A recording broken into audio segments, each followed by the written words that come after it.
Good evening, everybody. Can you hear me? Great. Yep. It's 7 p.m. We have full attendance of the Wabasha City Council.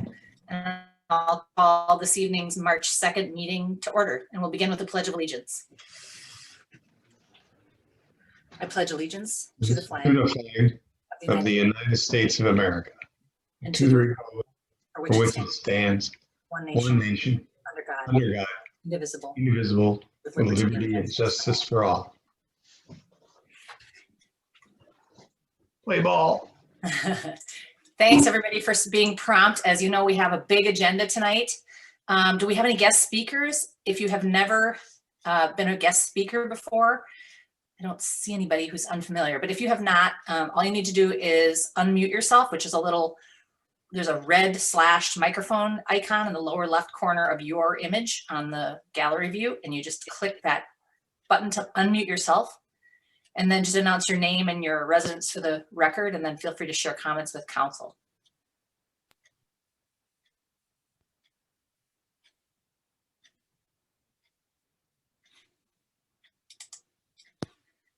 I'm not hearing any public comment, and I don't see any unfamiliar names or faces, so I think we're good there. Any changes or additions to the agenda? Tony, I know you had something developing today. I didn't check my email at the end of the day here.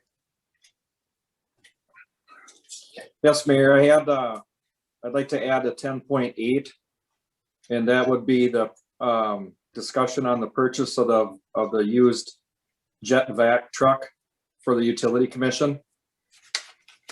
Okay. If I hop into donations, you just go ahead and stop me. Okay. Any other changes or additions to the agenda besides 10.8? Okay, hearing none. I don't have a real formal presentation. It's just been a month of a lot of good, really good things happening. Huge thank you to Wabasha County Public Health. I know lots of people have had a great deal of relief, either getting their vaccine locally or participating in the lotteries. Certainly shouldn't go without notice to say that our local healthcare, Gunderson St. Elizabeth's, as well as the Mayo Clinic, have just a dramatic impact on the vaccination rate in our communities. And I can tell everybody's breathing a little easier, just even if those who are awaiting vaccine know that the community is becoming vaccinated. So if you've been vaccinated, count yourself lucky, and thanks for your patience if you haven't quite gotten there yet. Thanks to our interview committee and just broadly to the personnel committee, including the participation of Tim, who wasn't on our personnel committee formally as an ad hoc member, but he had helped a lot in the screening of candidates for our city administrator.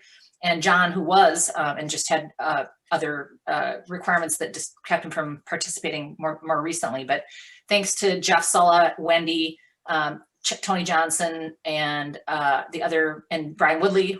So Wendy, Brian, Jeff, and I were the personnel committee and remain that, I guess, until we're disbanded.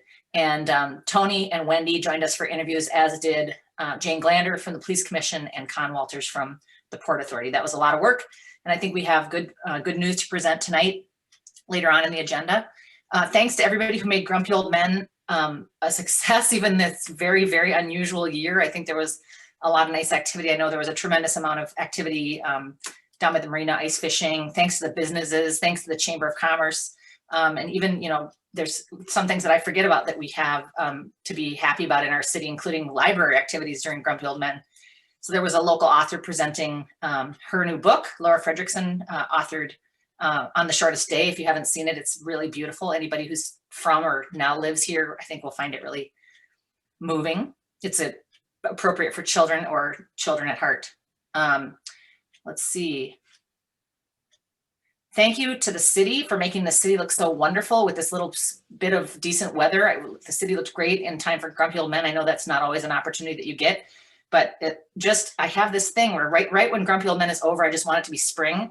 And I looked up today and the Christmas stuff was gone and the city banners for So Are the Eagles were up, and it's just a really nice transition.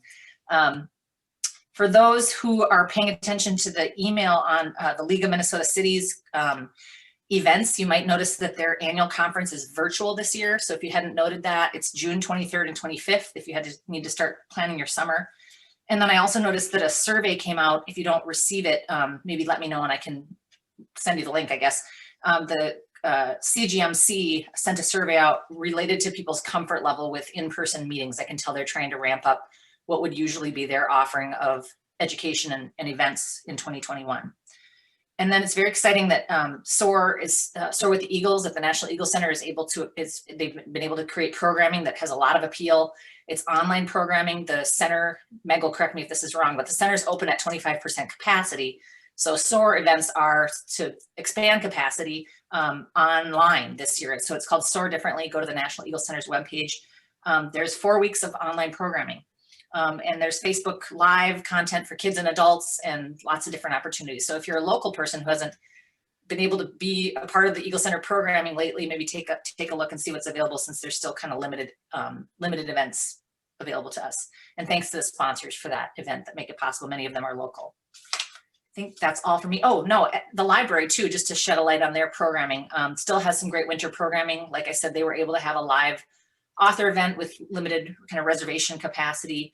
And they still have some great reading challenges going on. So if you're still bored before it really turns into spring here, don't forget about the library. I know Bev said that since the vaccinations have started rolling out, she's seeing more activity and a lot of people kind of returning to what was a part of their very regular life. And they have not done that for some time. So make use of the library when you can.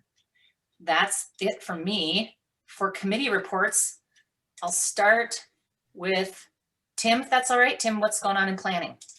We did not have a planning meeting last month. We probably will not have one this month either. The only thing we have going on is there's a Board of Adjustment application for next week's meeting at 5:30. Okay.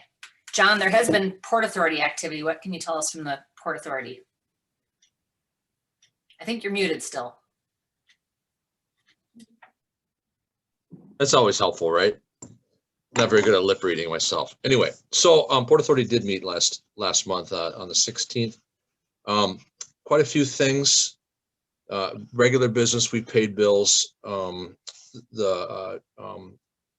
Tyler put together a kind of a different approach to how he bills for city staff time, and it worked out really well.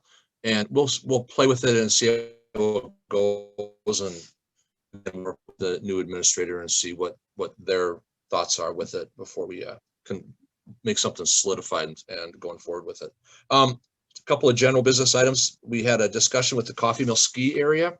They've had really some wonderful years. This one was one of the best years they've had in a long time. And they're realizing that a lot of the equipment at its life expectancy. So the question that they had was, would we support consideration of participating in maybe some funding of a new lift in the future, a new used lift in the future? And we resolved that we would be willing to consider participating in any sort of anything to keep it going and keep that project out there going well. So it's just a small step in a larger project, a larger plan for what they're doing out there. So well done out there. Emergency loan update. Everybody's current. I've heard there's been some appreciation about us staying the payments for food and beverage related operations, and that's appreciable. We understand that, and that's great. We had election of officers. It's the same slate as it has been in the past couple of years. Mark Jardstead is the treasurer, Amy Gadke, the vice president, myself as the president. On Port, Craig, I might tap you, or you might want to comment on this as well with respect to our Port project. This is for the dredge material coming off the river and working in conjunction with the Army Corps of Engineers. So good discussion on that. We had an application, I think I might have mentioned that a month or two ago, for another grant application, and that's from the same part that we, the same group that we applied for last time, which was the Port Development Assistance Program, PDAP. And we asked for about $1.5 million, and this time we got we ended up with 300,000. So that's wonderful. That's fantastic. We got anything. So we're at a total accumulation of about $750,000 to start the build out on that project when we get to that point. I think that's it about that. We also were invited to a meeting in June with respect to the Minnesota Port Association. They were kind of instrumental in the founding of this Port Development Assistance Program through MnDOT. the other major ports, and there's really not that many major ports in Minnesota. There's Duluth, St. Paul, Red Wing, Winona, and then ultimately ourselves. And so it's nice to be asked to be considered and to have our voice there as well. They help with lobbying for our cause at the legislator level. I think that is it. We had a nice email from Riverboat, the Riverboat companies. In as much as we recognize that we're probably not going to be a stop for the boats, they're really, really interested in using us as a stop in their programming for those on their boats. So that was nice to see, and more to follow on that as we move forward. So I think that's it. Craig, was there a second meeting, a meeting in between now and the last port meeting with respect to your group and Yeah, we met last week. Emily was there, Brian was there, and Brian's probably got the most information on that. You care to comment on our meeting last week, Brian? I won't go into too much detail other than we're making progress and working with the Corps and developing what will be the Section 217 agreement with the Corps to handle that dredge material. So we're making progress, lots of details to work out in that agreement. And actually at the last meeting, we did make quite a bit of progress with that. So hard to get into too much detail on that, but we're making progress. And as we all waited and kind of thought about the timeline associated with this, I think it just keeps moving, and that's understandable with regards to the amount of internal review that has to happen just to even get to the point of public comment. If I heard them correctly, and this, I'm sure it's a moving target, but if I heard them correctly, Brian, I think they said the public comment period would probably be no sooner than the early part of 2022. On have that right. I'm not sure about that. You're talking about the dredge material management plan? Right. I heard the summer, so I'm hoping for the summer. Yeah. Okay, then I had it wrong. I wrote down Yeah. early 2022. That's maybe when they think there'd be actual activity in earnest. So. Yeah, I think they're still expecting public comment this summer because Okay. originally it was supposed to have been, early this year, Right. which is we're in early this year. We're So through. yeah, Yep. yeah. Great, thank you. All right, and then Tony, do you want to give us a parks and streets update? Street Commission did not meet. We'll check out next month and see what's on the docket. Park Board will meet this month. It'll be our first meeting in about a half a year. And we got some campground stuff to talk through. And then also the hockey and skating rinks are closed for the year, just so if anybody's got any questions about it. I'd like to thank the people that did come down and use it. We've seen a lot more action this year, and it was kind of cool. It gives the guys a warm and fuzzy for standing down there spraying water for hours on end. So that was good. And that's all I got. Thanks. All right, and Brian, utilities. Hi, we utilities met yesterday. A lot of business as usual. We will talk about the jetter truck. We spoke briefly about that and got basically the same update as everyone did on their email from Tony. So we'll deal with that in 10.8. The main thing we talked about is we have the opportunity as Utilities Commission to raise sewer and water rates each year. And the general consensus of the whole Utilities Commission, alike with the goal of council when we did our levy talks, was to minimize impact to everybody, especially with what's going on, without sacrificing services. So we took a look at finances. Tyler helped greatly with that. And we've decided not to raise any rates at all for this year. So it'll be a 0% sewer and water rate increase for 2021. And that's it for utilities. Oops, I'm sorry, I skipped over Darren. Darren, do you have any fire updates you'd like us to know about? Nothing I really could think of. We've been busy, of course. Had a major fire over Dairyland that we were called to. Responded over there, got a little sketchy right at first because they had a pretty good explosion there about 5 years ago, and Same situation came about when we got there this time, and so the evacuation came out to evacuate the premise, and they were able to get the fire contained right away after that. So anyway, to make a long story short, we did there, then we fought with Kellogg on a structure fire that same night. We got back, and then later on that evening, we were mutual aided to Kellogg to deal with a shed fire. So these guys are pretty much tired by the end of the 24-hour shift. But things have been good. We've been kind of busy, but yet with all the COVID shots going on at the fire hall, it's good that the trucks are sitting stationary during the daytime, so we're not moving around a bunch of elderly people to get trucks out. But we're making it through there. On emergency management side of it, we'll be starting to talk a little bit, discuss an EOC in case we deal with spring weather, whether it becomes tornado warnings, watches, whatever. So we'll be discussing some of that with the other county emergency managers and start that process. So that's about it. Never a dull moment. No. All right, Ed, how about ambulance service? What should we know about ambulance? I really don't have much going on this month. It's been pretty quiet, thank goodness. Don't like to see anyone get hurt, but we did a little fundraiser for Great River Homes. We were able to raise some money.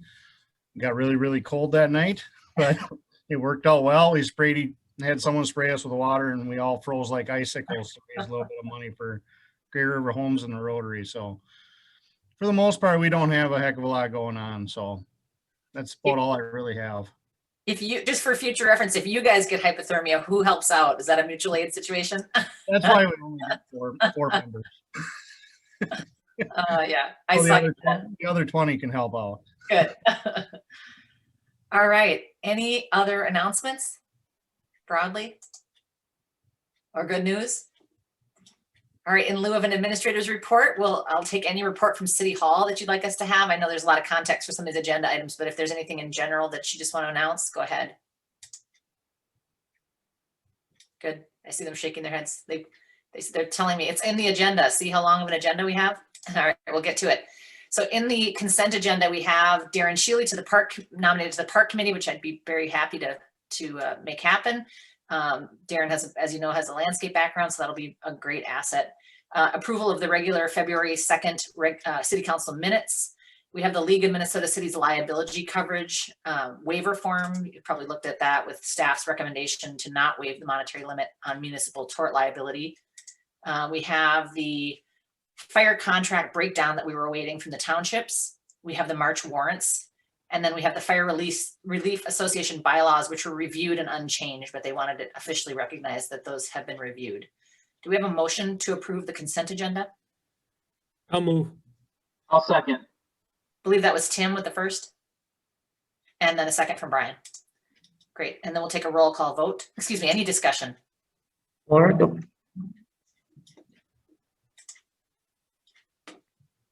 You want me to go? I approve. Yes. Laura? Moyer? Yes. Friedmeier? Yes. Falcon? Yes. Sella? Yes. Woodley? Yes. Durand? Yes. All right. And we have first up in general business, we have a Wabasha Riverfront revitalization update from leadership from the National Eagles Center. Meg or Randy, go ahead and take it away. Okay, we know you have a very busy agenda, so Randy and I just want to say thank you very much for letting us get on this call this evening.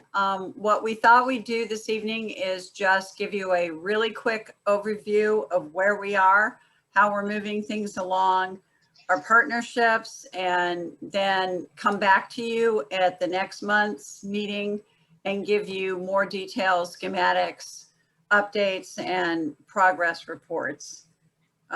So first and foremost, the mayor knows that I am completely unapologetic about encouraging people to be involved with SOAR. We are only open 25% capacity on weekends, so we encourage you to come, but we have over 30 online programs that we are hosting this month, so please do enjoy. There are a lot of wild eagles out there, but we also have some incredible Eagle ambassadors. So if you can come to the center, we'd love to have you there. But Please do participate. We are very honored that we're a part of this community, and we want to do everything we possibly can to be available to you and to everybody that lives here and everybody in the area. So quick, and Randy, you interrupt me anytime you want to. Status of the plan. We wanted to give you a quick update. As the majority of you know, in November, the bonding bill was approved, the change in the language by the state legislature. So in November, we were allowed access with a matching grant of $1.8 million to $4 million of the state bonding bill. We have been very actively seeking the private philanthropy that lets us access that fund. And I'm going to do a report to our committee tomorrow that shows that we have raised close to $4 million over the last couple of years. The challenge has been that we have to buy buildings and manage buildings and that kind of thing. But we are working with local partners, banks, philanthropists to be able to have that 1.8 million. It very much looks like by the end of March that that will likely be in place. We have, in expectations around that, been moving forward with multiple engaged groups. We have a small project management team, which consists of your city engineer, Brian Malm, and I would like to say thank you very much to Brian and Bolton and Mink for their advice and counsel on things. We have been talking to the city attorney. We have been talking to our architects as well as potential construction firms to build out schematic design and the cost of the project as a whole. The key pieces of the project we're starting with are the outdoor space, looking at dockage, looking at updates to Big Joe Alley, figuring out how to improve Eagle Care and exhibits in the riverfront building, and how to start accessing and providing sources on Main Street. We should have within the next week to 2 weeks updates for the project management group and a larger community group. That is the WRR overview team, which consists of many members of the council, the Port Authority, and other community group members to review those schematics, to review the numbers with us, and to give their input. We are also working, as I said, with various people on figuring out the legalities of the relationship with the city to make sure that we are thoughtful and considerate and doing the best thing to support the community as well as the Eagle Center and how we're working with this project. We have talked about a development agreement over the last several years. I think we are as close as we've ever been to building a really solid development agreement. Have had it reviewed by our attorneys, is being reviewed by the city attorney, and we should be back to you and our board within the next month to 2 months with an agreement to review. That will allow us to work very effectively, very simplistically, and very focused on how to make this project work for all of the parties. And then the other thing that we hope to do in that April and May, June perspective is to bring to you the schematics, the costs, and to get this money leveraged so that we can start bringing money and economics resources back into the community and get this project moving to build some really incredible public spaces and some additional opportunities for the community. It does look like, as I said briefly, that with a potential key partner, we should be well over the $1.8 million in cash to be able to leverage the $4 million that we need to move phase 1 forward. Once we get phase 1 moving, we can go out to other partners because we're already looking at those that will facilitate the second piece of this, the second phase of the project. Once we start showing progress, then we can start leveraging funds from well beyond this region. So we're real excited about it. We feel that we've made incredible progress over the last 3 months. And I just want to say thank you for the members of the Port Authority, the members of the council, the members of the community who are listening to us, partnering with us, providing feedback, and making sure that this is a community National Eagle Center partnership. Randy, anything to add? All I would add is I couldn't have said it better myself, and it would have taken me twice as long. So thank you, Megan. We appreciate the support of the community. We've had some very positive developments on the benefactor side, and much of it is coming right out of Wabasha. So hats off to the support we're receiving. We're getting close. Any questions from anybody in the group? I will also do a shout out to Rollin Hall, who has reminded me that it's very important that the Eagle Center be in front of this group on a consistent basis. So it's our intention to, going forward, providing you, if you'll tolerate us, monthly updates on where we are in the project, what the partnerships are, what's happening, so that the community as a whole has access to the information. Nothing is hidden, nothing is behind the scenes. It's all about a really quality community partnership, and we're really pleased to be able to do that.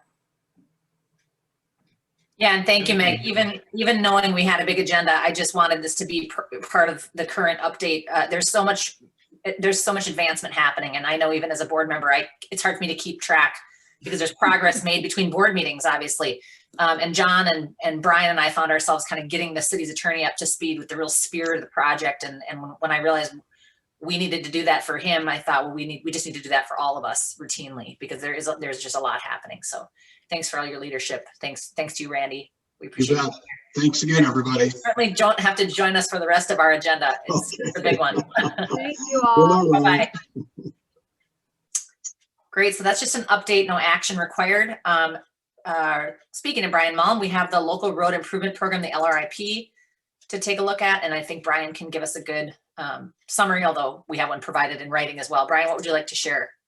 Yeah, I was going to say I provided a pretty detailed summary of this item in the council packet, and I don't want to belabor that too much, but essentially what we've got going on here is MnDOT has a grant program that funds local road improvements. We've been planning with city staff for several years a potential project involving the reconstruction of streets downtown, Pembroke Avenue, Main Street, and Bridge Avenue. That project has been targeted for construction in 2023.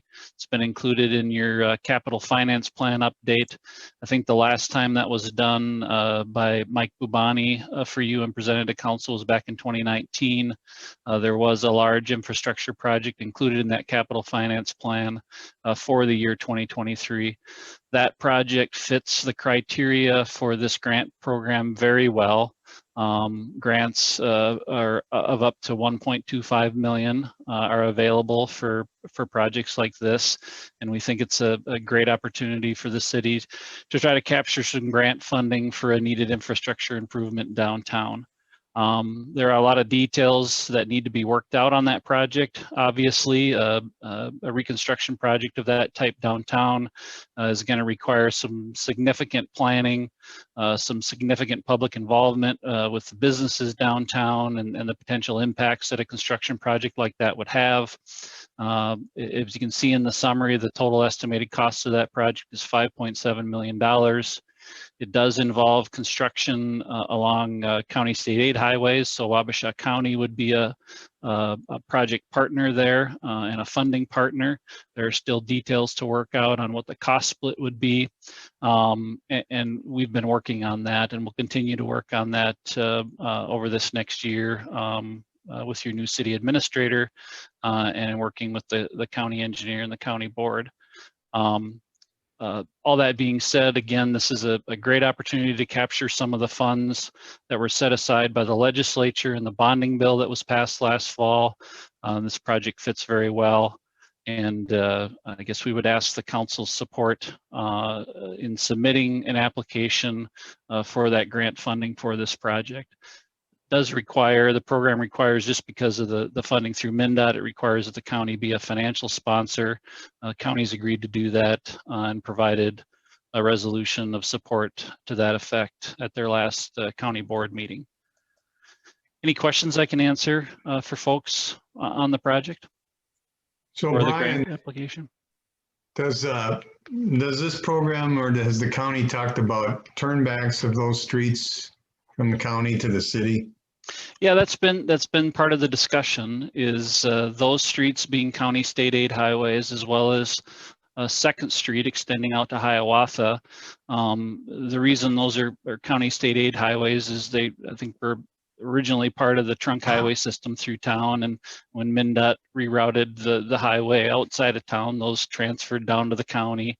And there's been discussion about what purpose those roadways serve. Do they serve a county purpose, or do they serve a city purpose? So part of the discussion here with the project and the funding will be the potential of a jurisdictional transfer of those roadways from the county to the city.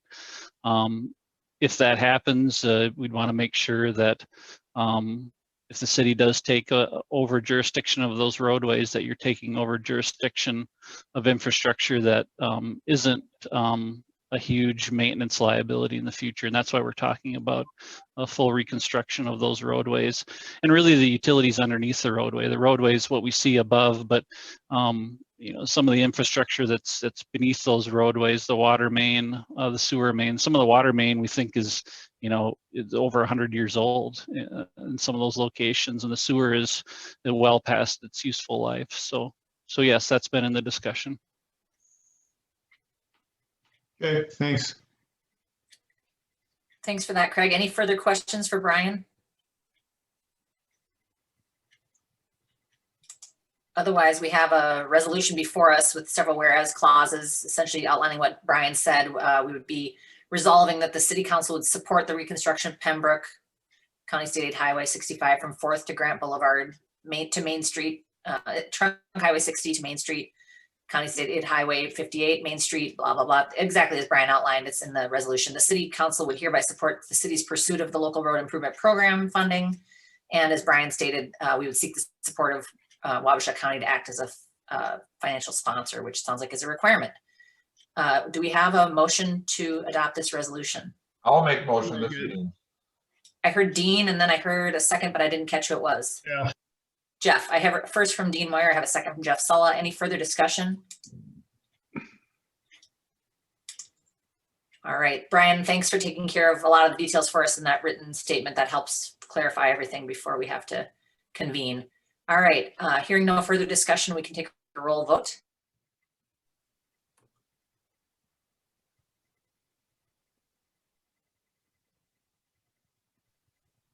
You're muted. Tyler might be muted. I was sorry about that. Moyer, Yes. Walrus, Yes. Friedmeier, Yes. Woodley, Yes. Stella, Yes. Falcon, Yes. Durand. Yes. Thanks again, Brian. We look forward to more information as it comes, and hopefully funding.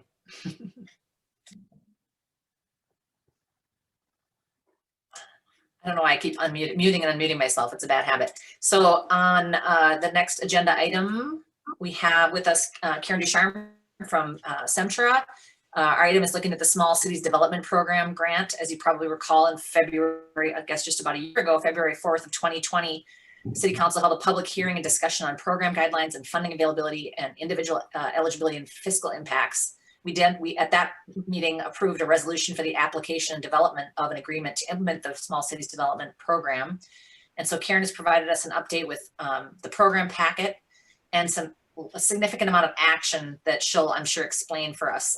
So there's in your packet, if you click on that link, you can see a motion, 4 resolutions, and another 1, 2, 3, 4, 5, 6 or so motions. So we'll 7, 8, and then some updates related to the timeline, et cetera, of the project. So we'll let Karen kind of walk us through these action items. And then of course, I'm sure she'll answer any questions we might have along the way. Karen, what would you like? Good evening. Thank you for Share with us. having me as Thanks for part being of here. your meeting tonight. So this process that we're going to be going through tonight is part of the standard process when anytime there's a small cities grant funded, this is the process we go through. So first is the grant contract. So that is between the state Department of Employment and Economic Development and the city of Wabasha. As part of this process, Centra is your administrative entity for this grant. So basically the city is going to serve as a fiscal agent. So there's an administrative contract between Centra and the city for delivery of the program within the guidelines that the state and HUD has set for these funds, because these are federal funds. We have to follow federal guidelines. So that gets into the excessive force policy, the third item as part of the packet that I provided. That's a federal requirement that if there is a peaceful protest as a result of these grant funds, so if somebody's protesting at City Hall peacefully, excessive force would not be used, basically is the policy that that's what it breaks down to. Anti-displacement, if somebody's their rehab project doesn't go according to plan, we have to have a plan for if they're displaced from their house, and the SCDP funds can cover that displacement. We've never had to use that, but it's something we have to have in place in case displacement does occur. Authorization for the funds. Basically, since Centra is administering this on the city's behalf, it's having a resolution in place authorizing Centra staff to sign off on the draws. So the money will come down to the city and we will submit those draws to city staff, and basically it's a pass through for the reimbursement. The drug-free workplace is another federal requirement that is in place. And then as well as fair housing. So we have to complete a certain number of fair housing activities as part of the grant. And we obviously have to follow the Fair Housing Act in all the business that Centra conducts. Program income. So if all of these funds are being made as deferred forgivable loans to the program participants. However, if someone has an event of default, meaning they no longer own the property or they own it but do not live in it, then they have to make a repayment. So if somebody, for example, somebody owns it and then rents it out, that's an event of default, and those funds have to be repaid. And so we have to have a plan in place for that. Centra will track and service all those loans on behalf of the city, and then basically as repayments come in and we have sufficient funds, we will revolve those back out in compliance with the Small Cities Development Program. So they could be used for housing rehab in anywhere in the city limits of Wabasha. So these funds are in a targeted neighborhood within Wabasha, but if the repayments come back, they can be re-loaned out for a community development purpose. So it could be commercial, it could be rental rehab, or it could be additional housing rehab, and it could be anywhere in the city at that point. The Section 3 plan, we have to market to women and minority-owned businesses. We don't have to achieve a certain number of units that we don't have to have, X number of contractors that are women or minority owned. We just have to have some marketing in place and outreach in place as a condition of the grant. Rehabilitation standards, that's more of just our housing quality standards that HUD has set in place. So the goal of this is to provide, preserve housing and ensure that people have decent, safe, and sanitary housing. The policies and procedures are a really guiding document for the program. So it provides guidelines in terms of the bidding process, inspection process. So that's kind of our rule book in terms of working on the individual files. The walkaway policy is something we've started in the last few years when we had issues with hoarding or we had an instance that kind of led to this, that it was unsafe for our inspector to be in a house. So we kind of put that in place so that if there is an unsafe condition, it provides Sumter staff an out on that project. We try not to enforce that, but if it's in a situation, we definitely want to have that in place. The grantee summary information sheet is just it's just a record of the staff who are working on the different components of the project and city information. The Gantt chart is the record of the city council members. The timeline is just some goals that we use to in place for delivery. And then the post-grant administrative contracts is it's similar to the administrative contract, but that is for the grant period. This is for the grant for after the grant period for 10 years after the grant has closed. So we have to track loans, we have to track down if somebody is in default, we have to either enter into a repayment agreement. If somebody refinances their house, the bank's gonna want a subordination. So we have a process to ensure that it's a good business decision, to ensure that they meet certain thresholds, that they're, don't have a high debt to income ratio, that sort of thing. And then there's reporting for those 10 years after the grant. So we take care of all of that. And there is a fee associated with that. So it's a minimum of $250 up, but no more than $2,000. And the $2,000 would be if we had a bunch of repayments, it would be based on that. So I can open up for questions, or different city councils have approved it all at once. It's up to your city how you guys want to handle these items, but maybe if you guys have questions, we can start there. I was just going to ask that procedurally, just so we know what we're dealing with procedurally. Do you need each of these motions and resolutions addressed singularly, or? I don't have a requirement. I have had one city do all the resolutions as one motion or one action item, and then the motions as a separate one. Signatures. Okay. Really, whatever easiest for this city. This is Dean. I got a few questions. Being that this is a contract, do we have our lawyers look at this? I don't. Ask Mike Flaherty if he had looked at it, and he has not, Dean.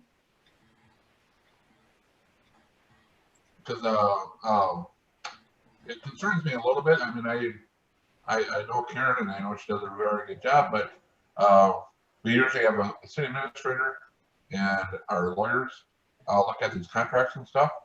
Karen, when does this have to be? What's the deadline on this? There's no deadline, but they did change the requirements where we cannot.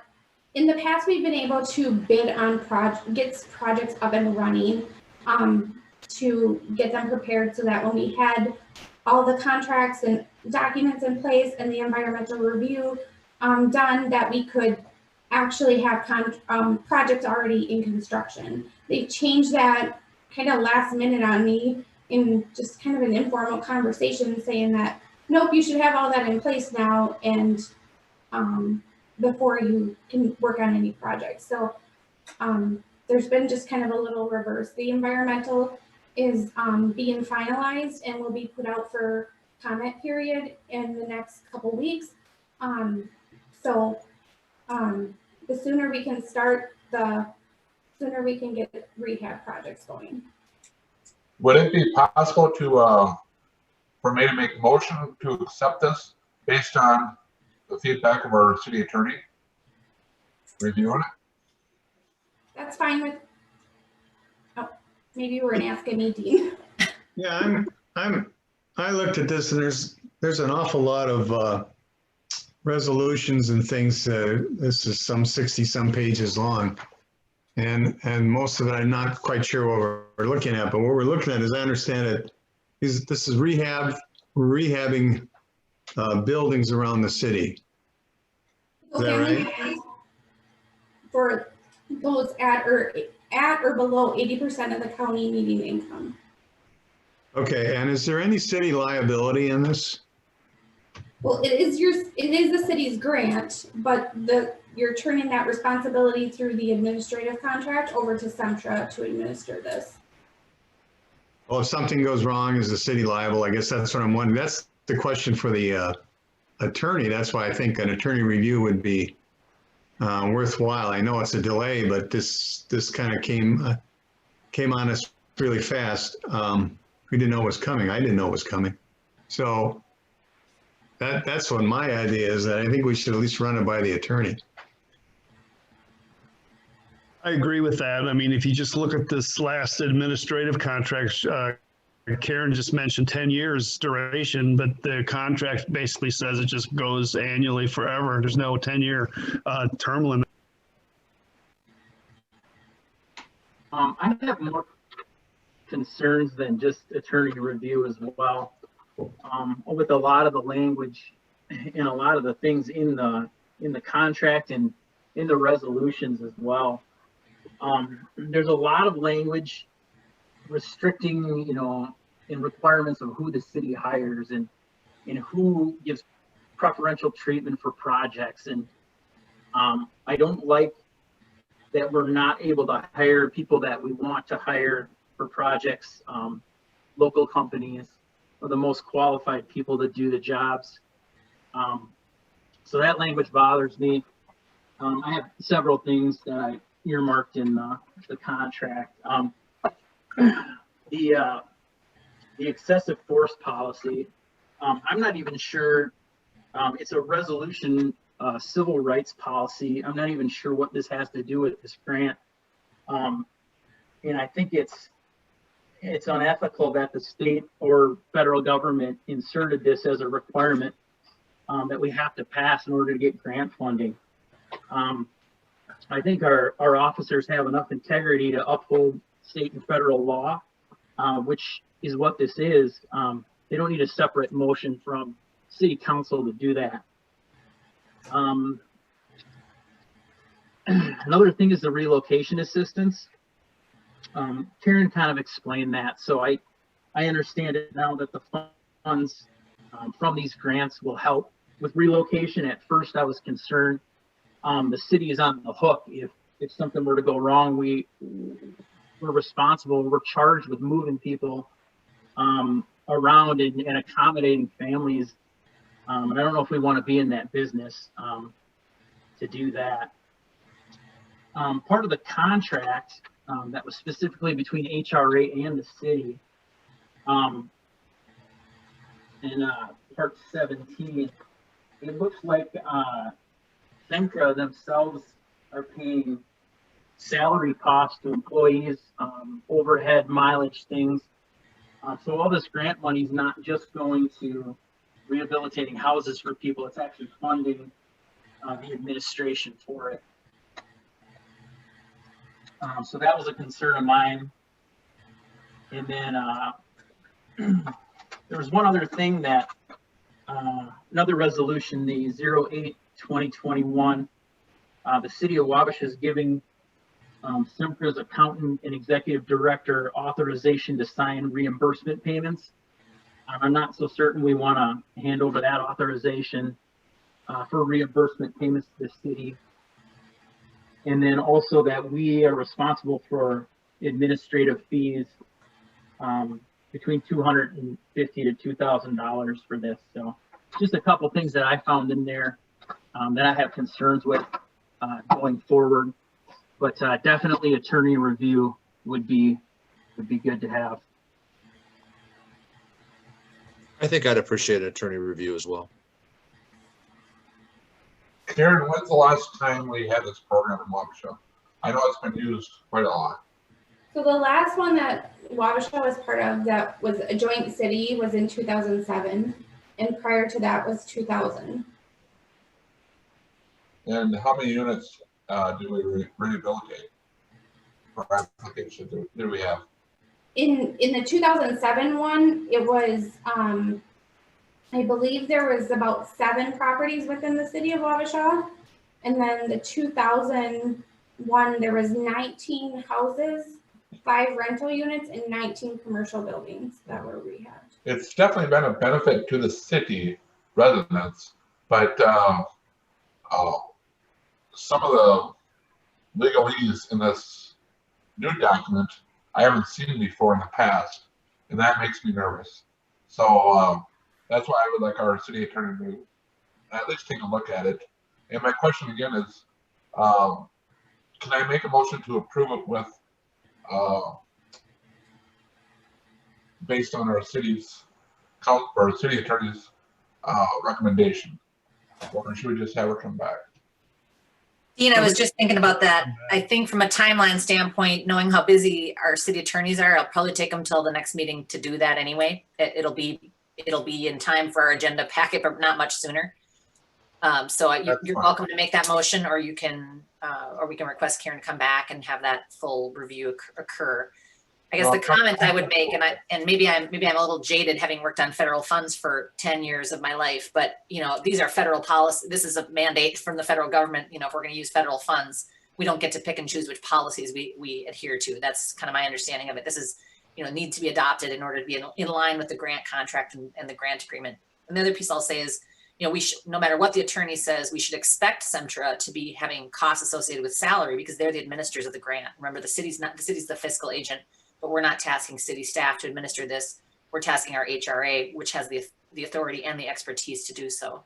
So that's where I see that as not problematic. I guess I would expect it. Otherwise, we're on the hook to do the administration of the grant, which I don't believe we have the right staff. I agree with that wholeheartedly. That they are our agent, and they should get paid for it. That's how it's always been done. And and as far as the federal language goes, but I just want to make sure that everything's clear before I go on it.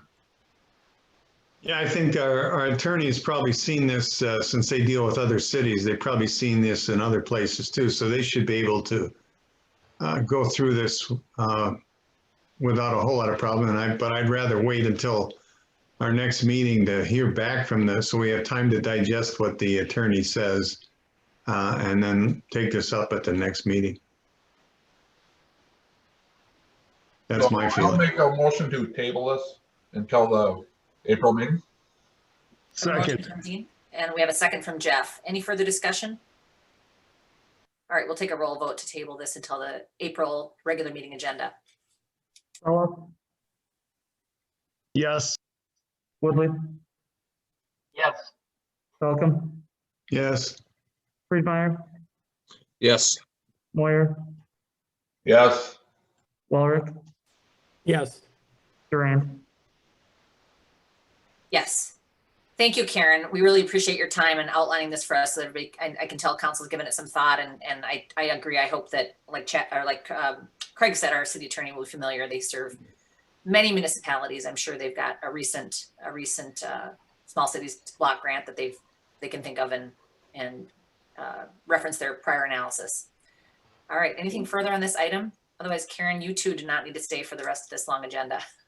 Thank you. Yeah. Thank you, Karen. Thank you. All right, now we have clarifying terms of a city council resolution that occurred in 2016 with regards to the Eagles Basin outlaw plat.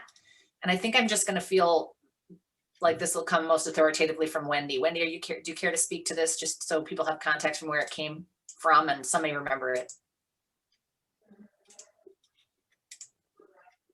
I think we've got you on mute still, sorry. Actually going to defer to Brian Woodley.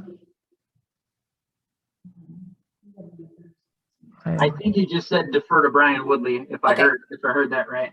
Yeah. All right.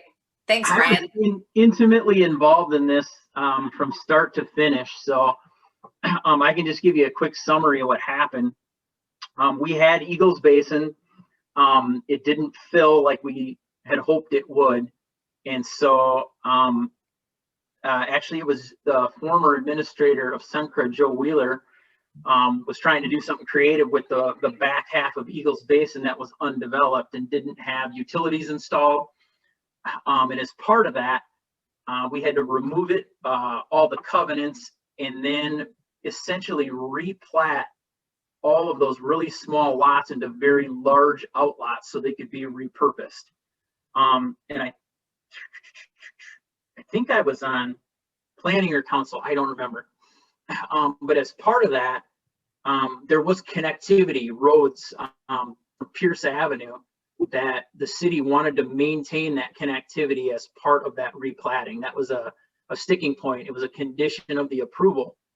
And so we included dedications of those, a road through, and then also a cul-de-sac, which is just going to operate in a temporary nature for emergency turnaround and things, probably never even be built until someone could come in and replat the whole thing in a different scenario. So what happened was there was an attempt to vacate all the easements and streets in Eagles Basin, the original plat, and then rededicate the new position of the roads in Eagles Basin outlots, which was the new portion of Eagles Basin, the new plat. So there was just a little bit of a language snafu. The vacation of the streets and easements in Eagles Basin, it was written Eagles Basin outlots in the resolution, which that plat didn't even exist yet. And so months later, Eagles Basin outlots was dedicated along with those new locations of those streets. So it caused a whole bunch of confusion at the county level. They were thinking that all the streets were just vacated. So like all our connectivity is gone. It was just total confusion. So we got it kind of all worked out what the real purpose was.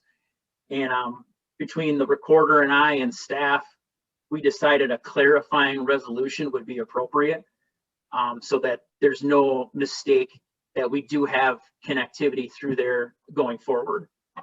So that's the reason for this. Okay, thanks, Brian. That helps. So we have before us a resolution that resolves the city of Wabasha would declare the legal descriptions in both Wabasha Council Resolution 35/2016 and the Eagles Basin Outlots plat were accurately stated and effectuated the city's intent, but further resolve that the language in Resolution 35/2016 incorrectly referred to the Eagles Basin subdivision as Eagles Basin Outlots, which Brian explained, due to language error. The Eagles Basin Outlots plat recorded on December 30th, 2016 as Wabasha County document number 325878 correctively and effectively dedicated Majestic Street and 21st Street to the public. And no recorded document exists subsequent to that time that vacated the public roadways referenced herein. Everybody clear on that language? Do we have a motion to adopt that resolution? I'll make a motion to adopt it. We have a motion from Craig. Is there a second? We have a second from Dean. Any further discussion? I think we have pretty good background with the plat map included. All right, we'll take a roll vote. Woodley, Yes. Falcon, Yes. Moyer, Yes. Sella, Yes. Walrick, Yes. Friedmeier, Yes. Duran. Yes. Thank you. All right. So this is very exciting to have this on our agenda. I didn't want to promise we would get here by March, but we had, as you know, reconvened the interview committee to do second interviews of candidates who had been interviewed in the first interview cycle. And we're very excited to put forth a recommendation to hire for the city administrator position, Caroline Gregerson. I asked Caroline to be here this evening. We'll probably allow her just to introduce herself since not everybody had the privilege of being in part of the interviews. And I certainly entertain any questions anybody has before we deal with this item of business. But Caroline, thanks for being with us. Go ahead and let us know a little bit about yourself. Hi, can everyone hear me okay? Yes, okay. Yep, my name is Caroline Gregerson. I'm currently working for the city of La Crosse and currently live here, but planning on relocating. I've spent almost 8 years with the city overseeing our community development and housing programs. I'm currently the community development administrator. I have a master's degree in public administration, and I grew up in Oshkosh, Wisconsin. And my other Minnesota connection is I went and did my undergrad at the College of St. Benedict. And I'm just very excited about joining the city and this opportunity. I was just really drawn by the number of projects that are happening there, getting to meet some of the staff and the interview panel. I was just impressed with the caliber of people working there and dedicated to the community. And so I'm happy to answer any questions. I know it's been a long process for you. It has been for me too. My first time in Wabasha was back in September, going to your fall festival. And that's where I was just delighted with what the community puts on in that festival. And that got me here. So thank you. A few visits since, right? Yeah. Any questions for Caroline? Those of us who've had the interview experience have had the pleasure of a couple hours with her. I don't want anybody to feel like they don't have a chance to ask her any questions about herself or her interest in the position. We've been updating council, Caroline, as you know, so I've been trying to keep everybody up to speed. I think people have been able to see your credentials in your application, et cetera. So I don't think it's with disinterest that people don't have questions. They'll be eager to ask when they have an opportunity, I think. So we have before us the actual employment agreement that we put forth for Caroline. She has agreed to these terms. The background check is complete and there's zero concerns from the background check. So do we have a motion to accept this city administrator agreement, and then we can have further discussion? Moyer moves. Second, Friedmeier. Great, we have a motion from Dean Moyer, a second from John Friedmeier. Any discussion or questions about the process or anything we've haven't discussed since the last meeting? We basically, I think we knew everything that was going to happen. We knew the second interviews were going to occur. They occurred right after our last meeting.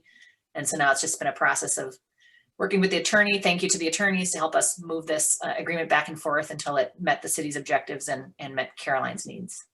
I don't have any questions, but I just want to thank or welcome Caroline to the community. Dean's the longest standing council member, so he'll have some good institutional memory to share. Any further questions? Otherwise, we'll take a vote by roll. Friedmeier. All right. Thanks. Sorry, I spoke over you, Tyler. Friedmeier. Yes. Moyer. Yes. Woodley. Yes. Falcon. Yes. Stella. Yes. Walrick. Yes. Duran. Yes. Thanks again to everybody. Caroline, we're so excited. You're just going to be a great asset to the community. Secretly, in small communities, I'm sure you know this because La Crosse is technically kind of a small town too, much bigger than Wabasha, but we want to attract and retain younger families. And so we know that it's not going to be easy necessarily to get all of those T's crossed and I's dotted, but any kind of support that we can provide. A lot of what happens does happen by word of mouth in small communities, whether it's learning about daycare opportunities or housing, that kind of thing. So don't hesitate to reach out as your family is trying to figure out the relocation pieces. Many of us have been there and faced some of the same challenges. So in any way that we can be helpful, I know Wendy's provided a lot of great procedure and policy language information for Carolyn as she's debated the merits of the opportunity, and I'm sure she'll continue to do that. But we hope you'll stay on. I hope you're eager to stay on through the rest of the agenda. Yes, no, I've seen this item list here, so. We'd welcome any involvement you want, Caroline, obviously, and obviously you've got a full-time job to manage until then, but I was just thinking about you today. I saw a housing Zoom that's going to occur.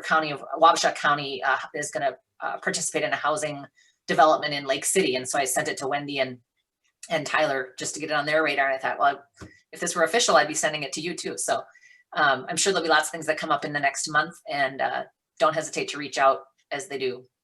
Great. And yes, send me your childcare nannies. So, yeah.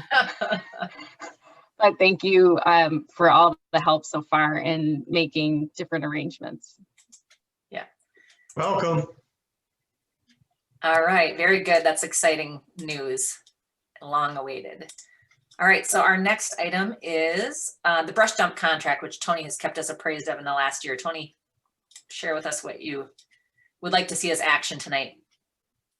Okay, so in the summary, I described that I've been working with Wabasha Sand and Gravel, the Coners, with trying to relocate our burning area, our brush dump. And looking at this area, it seems like our best option at this point, getting out of town. Obviously, we're going to have to, keep an eye on the school when we're burning, wind direction. That's going to be our biggest concern out there. But by far, I think we're kind of whittling down the concerns other than burning in the middle of town. So they've told me what the price is going to be. We've picked out a small plot of land. It's about 200 feet by 100 foot.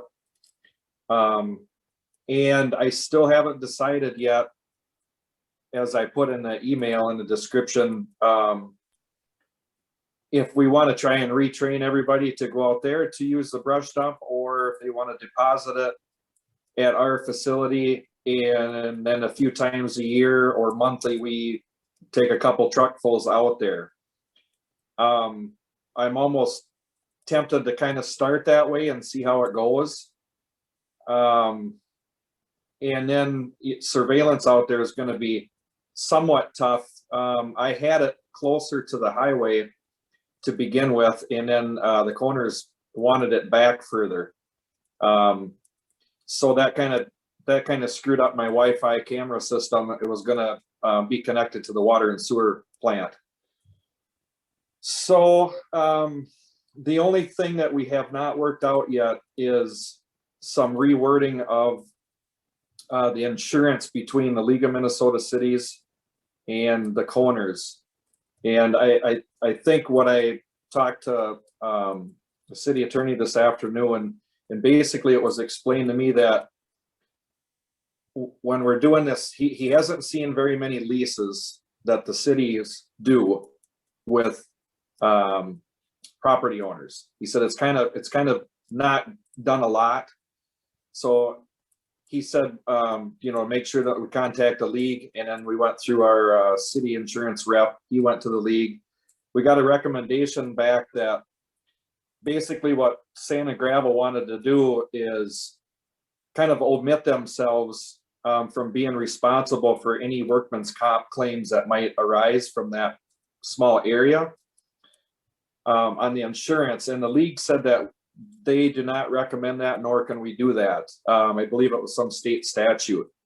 So I found that out this afternoon after talking to the city attorney, and he told me, he said, you can approve it tonight contingent on the clarification of his recommendation. And I didn't get that to you. It's kind of lengthy, and I had to have him tell me in English what it actually meant, because it was lawyer talk. And so I feel if we can get that done, we got a deal. But if we can't get it done, we might have to look at different options. I just don't know which way their group is going to go with it. And so it's anybody got any questions, any concerns about the area, thoughts? Tony, my only concern is really the monitoring of that area. And I know we brought it up numerous times, and, unless you can monitor it, and are we enclosing this area, or is it going to be wide open as well? Yeah, it would be wide open. There's a driveway that's probably about 1,000 feet long, about 3 blocks. And then you kind of go over a slight hill so nobody can really see it. And then we would install 2 big posts and 2 big gates, basically like a farm pasture gate. And then signage, we'd have to sign it really good. But I think I like the idea better of having it brought to the city at our public works shop and then kind of going from there. I would happen to agree with you as long as it doesn't cost us an enormous amount, but I know, we have problems with people from Wisconsin, from Sam Prairie, from Kellogg coming to the current one. I could just imagine we throw it out in the middle of nowhere, the problems are going to rise with that. So that would be my recommendation, to do it that for at least a while, try it and see how it is, and then and go from there. That's really my biggest concern. Yeah, and this is a yearly contract, so if something doesn't work out, we can weigh our options down the road too. And I'm going to keep in contact with the brush grinder to see if anything changes over the the next couple of years on that too. While the ash borer is kind of, well, it's picking up in some areas and dwindling down in areas, but Tony, this is Dean. We spoke earlier this week about that, and I'm in favor of it, but I just want to clarify what we had talked about as far as commercial within the city. They would only be allowed none outside of the city. Was that what I understood? yes, and that has really cut down in the last year since we had this issue. Obviously before we didn't really care because it was basically getting taken care of for $1,000 a year. Everything was getting ground up, was getting taken out. It was kind of benefit for everybody. But now after we lost that, we've really had to crack down, and it's taken a while, but taken a few illegal dumping tickets out there too. The police department's been really good about working with that. But yeah, this is going to be, it's probably just going to be getting even tighter. We're going to advertise more, and it's city only, city residents, taxpayers only. And then also we talked, and briefly we talked about with the city council about commercial people. And I still feel, and you probably do too, I think that if somebody in town hires a contractor to take care of the brush, they can still haul it to the city brush dump with no charge. Otherwise, we're just passing another cost on to the taxpayer. Yes. Then the other question I have is, you mentioned that you don't have any signal out there, but you mentioned that you're going to put up a pole. Would that be a line of sight would you be able to see that pole from the sewer plant? Because there are booster signals, not extenders, but boosters that may allow you to reach that 1,000 feet or whatever it may be. Yeah, we did talk about a camera system. Obviously I need a power for that. So we talked about a battery system, and I didn't want to add a bunch of costs to this. I mean, we can, but the guy didn't really get back to me yet on how much the system would cost. There is electrical power out there, but we would probably have to take over, the charge for the meter, and then that would be for our use. I know there's a couple different meters in that area out there. There's a pole shed and two different houses that are vacant. But if we're not gonna open it up to everybody, if we're just gonna haul out there, I'm not gonna get too concerned about the surveillance at this point unless we start having problems. Yeah, I agree. And when you do get those numbers back, let me look at those, because I'm finding that a lot of these commercial entities are really bumping up their prices when they can be done on the cheap and inexpensively. Sounds good.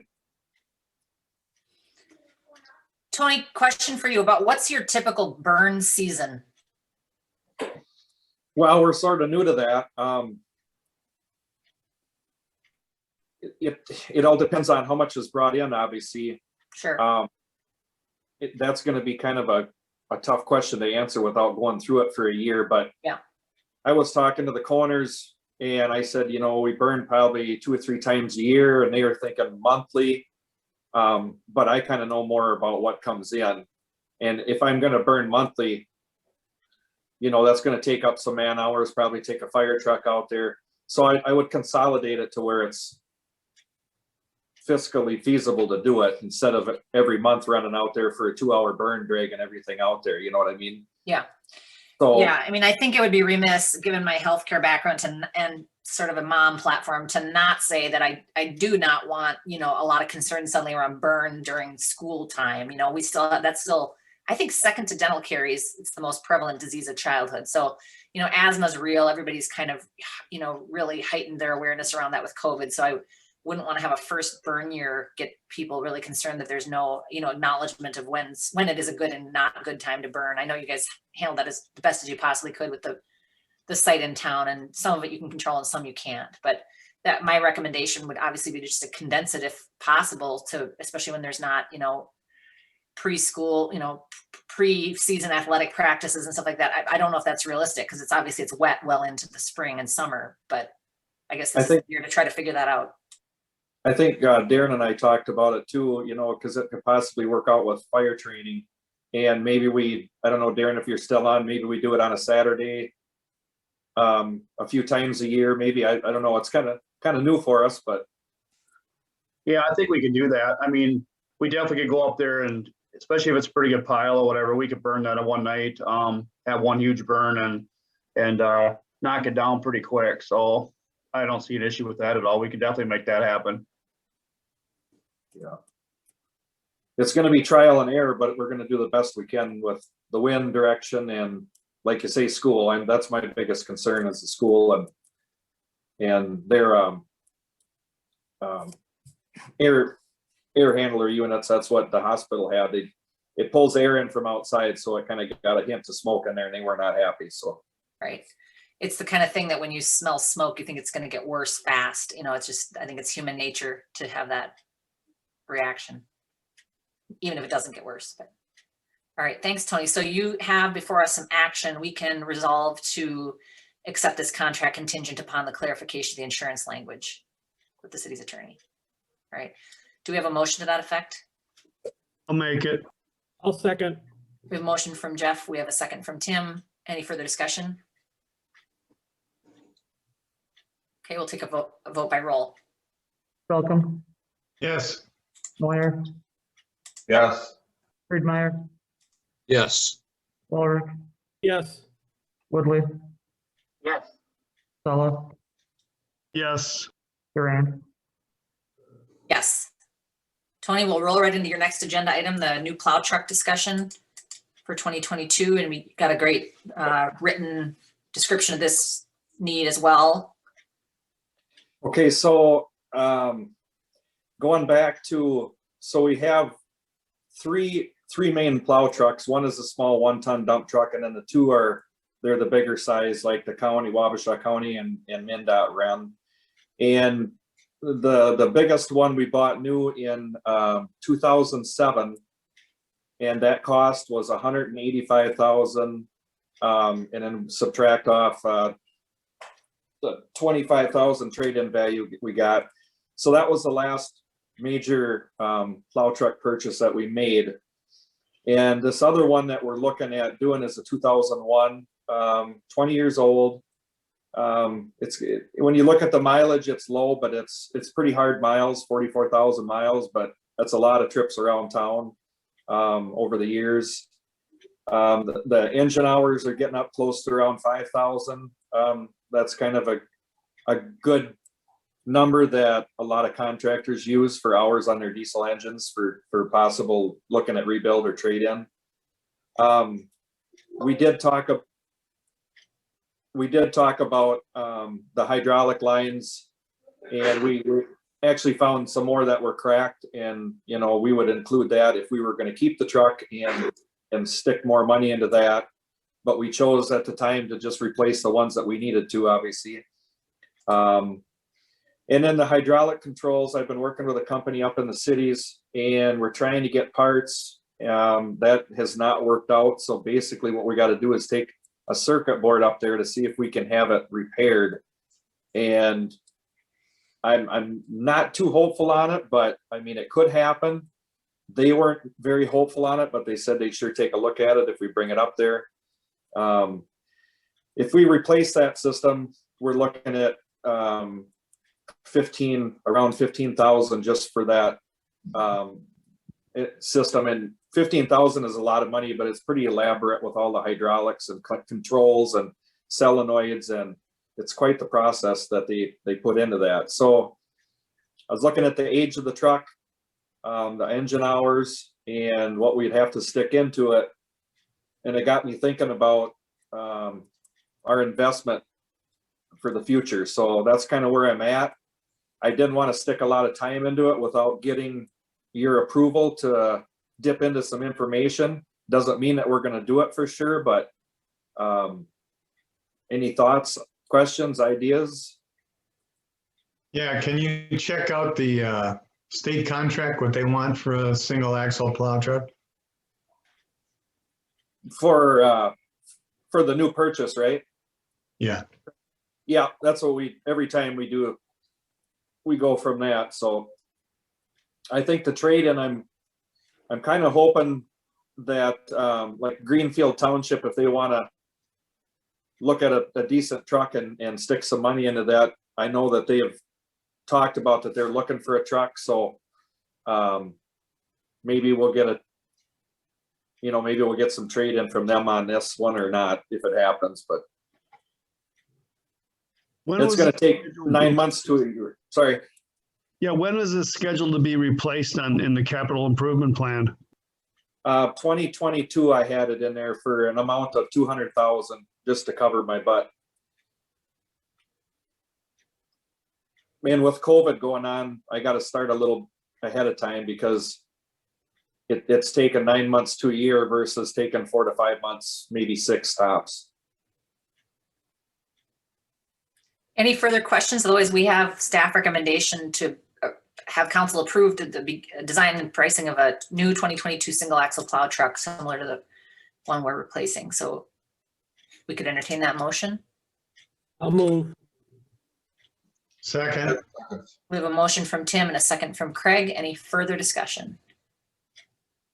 All right, we'll take a roll vote. Thanks, Tony, for all that background. That's helpful.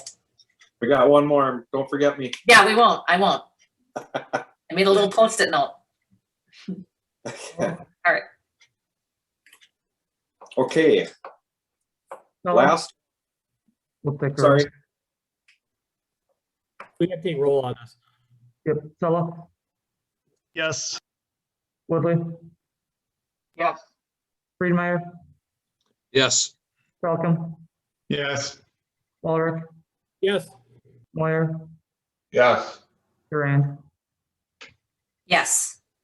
All right, Tony. 5, item 8-7.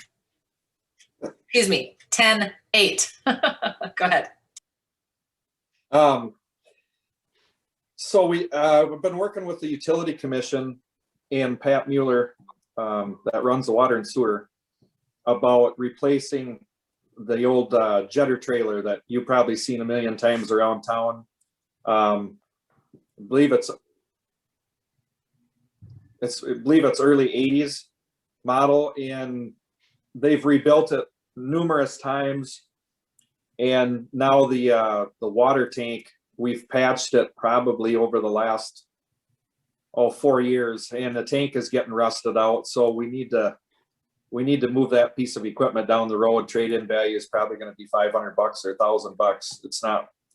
It's not worth the wheels it's riding on. But and then at the same point, about 10 years ago, they bought a vac trailer, and basically it's kind of like a big shop vac. Some of you probably seen it. It's a big white unit, and what that is used for is you can put that pipe down in the manholes, catch basins, storm sewers, and you can suck all the garbage and junk and rocks and what have you out of there. And so what we're looking at doing is combining these two trailers into one unit. And so we talked with McQueen Equipment, and they kind of lined us up with a good used truck that's coming in. And the Utility Commission made the decision to move forward with this purchase. So we had everything lined up, and Tyler and myself and Pat were talking with the auditors about a payment plan and And then we got to, lost my train of thought here. Gotta think. So we had the payment plan, and then we heard back from the auditor that if the city purchases it and not the utility commission, we don't have to pay tax on it. So that would say on this and in that camera system. So that would save us, over $11,000 on it. So that's why we're here at the last minute. We just found out about this 2 days ago, 3 days, I think Friday, some of the information come in, and then I sent that email out yesterday. And we got most of the details worked out. Tyler's got that the presentation for you. It kind of shows the cost breakdown of the payment plan. This money would come from the sewer fund. No city money would be spent, on our side. It's all out of the utility fund. And basically they approved it a couple meetings ago, contingent on us working out the payment plan. And here we are today. We got a chance to save some money, and we wanted to get it before somebody else snatches the truck. We did talk to the auditor about competitive bidding. We run into this problem with the sweeper back in 2017. And it turns out that the auditor said we don't have to do competitive bidding, but our city attorney said that we do have to do competitive bidding when the price is $175,000 or more. So we are under that threshold, and that's where we sit today. Thanks, Tony, and thanks, Tyler. Any questions for Tony? So where's the money actually coming from to pay for this if it's not coming from the sewer fund? It is coming from the sewer fund. What'd you say? The payments are coming out of the sewer fund. Okay. This is Tyler. I'll make motion to approve. Tyler, who writes the check? Is it coming out of our general fund first, and then they're going to pay us back? No, we can make payment directly out of the 810 fund for sewer. It's just being signed for by the city, but all the payments will come directly out of the sewer fund. They've agreed to that as of their February 1st Utilities Commission meeting. The only reason we're bringing it here tonight is that the bank that we're going through on the financing said that we'd have these tax advantages if it was technically signed as City of Wabasha compared to Utilities Commission. Great. I heard a motion from Dean, but I don't think I heard a second. Second from Jeff. Any further questions? No, I just wanted to add, since we're doing this, I don't see why we wouldn't explore this in the future as well. If we can save sales tax on some or all of our purchases out of utilities, it doesn't affect the general fund. We'll probably be bringing more stuff to you. Definitely. I would echo that too, Brian. It makes sense. Yep, and I'll just add, Tony did provide some photos of the truck too, just so everybody kind of can see what he's describing. So we've got 3 different pictures here that I can flip through. There's like a side angle here. And there's kind of a reference of what we're looking to purchase. Great, thanks. Any further questions or comment? Otherwise, we can take a roll vote. Woodley? Yes. Walrick? Yes. Sella? Yes. Moyer? Yes. Falcom? Yes. Friedmeier? Yes. Durand? Yes. Thanks for hanging through all that. Thanks for all the detail. It's a lot of work, Tony. We appreciate it. Thanks to the Utility Commission figuring out how to save resources, and to the bank in Russell, which is home of my middle school. I think the bank is about at the point at which when you walked in the marching band, you just about passed out from heat during their town celebration. Many fond memories. We have the donations, which sometimes give me trouble late in the meeting. Why that does that.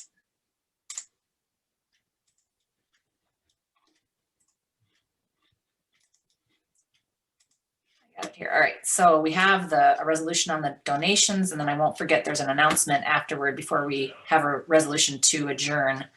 The city of Wabasha is generally authorized to accept donations of real and personal property pursuant to the statute for the benefit of its citizens. And whereas the following persons and entities have offered to contribute the cash amounts or items set forth to the city for the following: to the library, $125 from Stephen Carroll Scott, $500 from Don Yarlamek, $50 from an anonymous source, $100 from Virginia Bastian in memory of Judy McNallen, $20 from Cheryl Chu in memory of Judy McNallen, and $480 in memory of Jim Abbott from the following donors: John Woodley and Susan Gertner, Wabasha Rotary Club, Dennis and MJ Bashan, Patricia and Joe Gassick, Jerry, Dick, Joni, Bonnie, Rhonda, and Matt Cohn.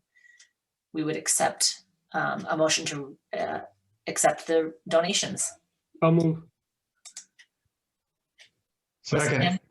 We had a motion from Tim and a second from Craig. Anything further? We'll take a roll vote. Birdmeyer, Yes. Walrick, Yes. Woodley, Yes. Falcon, Yes. Moyer, Yes. Solo, Yes. Duran. Yes, thank you for those very generous donations. Tony, just out of curiosity, is this about the time when you might start to see pool donations? Do you expect needs that would? I've never seen hardly any in the past, no. Beyond the splash pad philanthropy? Yeah, that Yeah. was big. Okay, Yeah. great. Very And good. we are working to open up the pool this year, just so everybody knows too. So it should be a go unless something major comes up, but. Great, great news. And before we have a motion to adjourn, we have an announcement about the local board of appeal and equalization.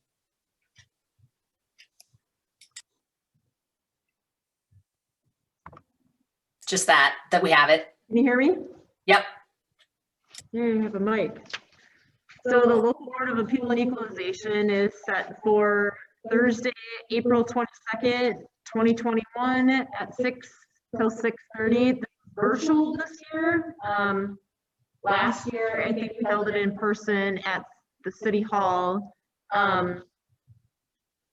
Councilmember Tim Ulrich and Dean Moyer have graciously accepted to sit on the board this year as they are the only two that are trained at this point, but never fear, I'm gonna send out something July 1st for the rest of the council to get trained up. So look for that email. Once again, it's a virtual meeting and we'll have it posted once we get the Zoom links from the county. Sounds good. Thanks for those council members who are serving this year. We could entertain a motion to adjourn unless there's any other announcements. I'll move to adjourn. Second.